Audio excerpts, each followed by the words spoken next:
লক্ষ্মীপুরে আগুনে পুড়েছে 15টি দোকান, 20 কোটি টাকার ক্ষয়ক্ষতি। লক্ষ্মীপুরের মজু চৌধুরীর হাটে ভয়াবহ অগ্নিকাণ্ডে পুড়ে গেছে 15টি ব্যবসা প্রতিষ্ঠান। এতে করে প্রায় 20 কোটি টাকার ক্ষতি হয়েছে বলে জানিয়েছে ব্যবসায়ীরা। বৃহস্পতিবার ভোররাতে এই অগ্নিকাণ্ডের ঘটনাটি ঘটেছে। পরে ফায়ার সার্ভিসের 2টি ইউনিট 2 ঘন্টা ব্যাপী চেষ্টা চালিয়ে আগুন নিয়ন্ত্রণে আনতে সক্ষম হয়। বৈদ্যুতিক শর্ট সার্কিট থেকে আগুনের সূত্রপাত বলে প্রাথমিকভাবে ধারণা করেছে ফায়ার সার্ভিস। লক্ষ্মীপুর ফায়ার সার্ভিসের সহকারী পরিচালক আব্দুল মান্নান এই তথ্য নিশ্চিত করেছেন।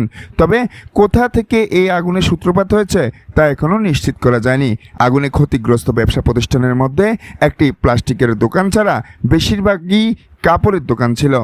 ব্যবসায়ীরা জানান, বুধবার রাতে ব্যবসা প্রতিষ্ঠানের কাজ শেষ করে সবাই দোকান বন্ধ করে বাড়িতে চলে যায়। বৃহস্পতিবার ভোররাতে 3:30টার দিকে বাজারে আগুনের লেলিহান শিকার দেখতে পেয়ে ফায়ার সার্ভিস ও পুলিশকে খবর দেন স্থানীয়রা। মুহূর্তেই আগুন চারদিকে ছড়িয়ে পড়ে। এতে 15টি দোকান পুড়ে ছাই হয়ে যায়। প্রায় 20 কোটি টাকার ক্ষয়ক্ষতি হয়েছে বলে জানিয়েছে ব্যবসায়ীরা। পরে ফায়ার সার্ভিসের 2টি ইউনিট ঘটনাস্থলে গিয়ে পুলিশ ও ব্যবসায়ীদের সহযোগিতায় 2 ঘন্টাব্যাপী চেষ্টা চালিয়ে আগুন নিয়ন্ত্রণে আনতে সক্ষম হয়। কনক মজুমদার, রামগঞ্জ সমাচার।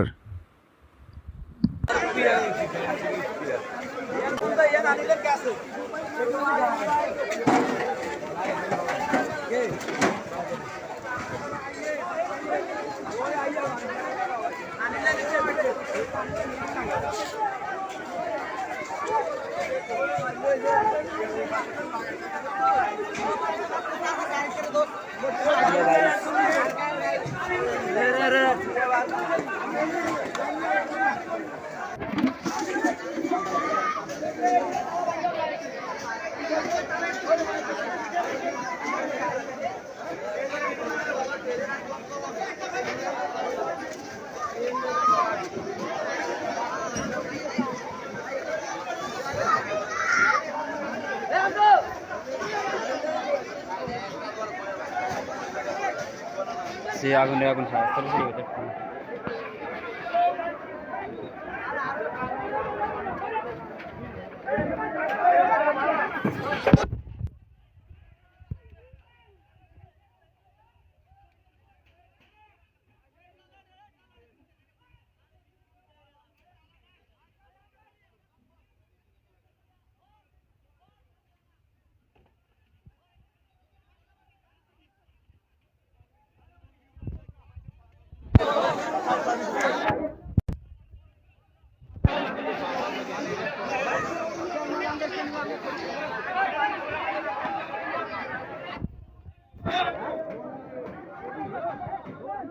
বাড়তে আছে।